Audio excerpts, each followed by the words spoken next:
except it's real. In fact, Google might be funding it right now. Mike Gallagher is a Wisconsin member of Congress. He's a Republican. We're happy to have him on tonight. Congressman, thanks so much for coming.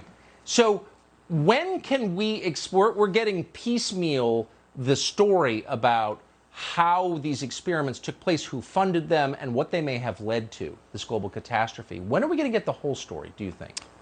Well, luckily the dam is breaking. Even scientists that previously signed the Lancet letter are starting to admit we need to investigate the lab leak hypothesis.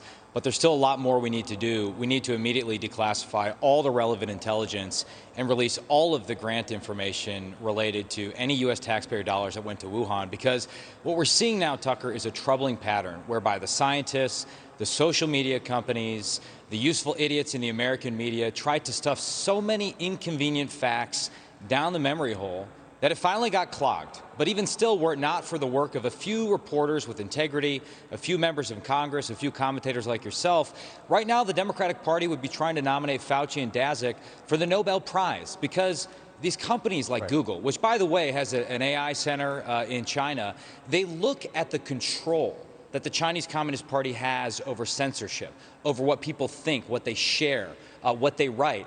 And they don't look at it as a dystopian future to be avoided. They look at it as an aspirational model, a goal to be attained, a tool with which to crush dissent and enforce orthodoxy.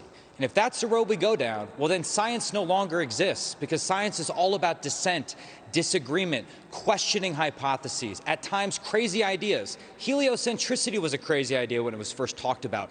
We have to stand up to this. We can't allow Google to do our thinking for us. If we want to do that, we might as well throw in the towel now, accept our new Chinese communist overlords, and get to work, get a head start on our social credit score before it's too late.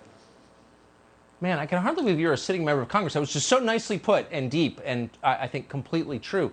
Why doesn't the leaders, I feel like the leadership of the Republican Party kind of waits around to be called racist and thinks of ways to, like, you know, let's have Juneteenth, maybe they'll stop criticizing us. Why not use this issue on which you are right, you have the facts on your side and the moral weight on your side, to put the other side on the defensive? Like, why aren't they declassifying these documents? Seriously.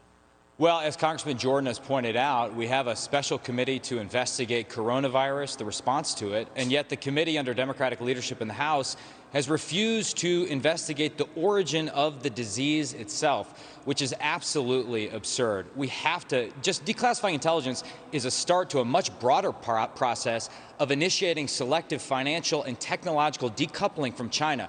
It is time to choose which team you're on. Are you on Team America, or are you with the communists right now?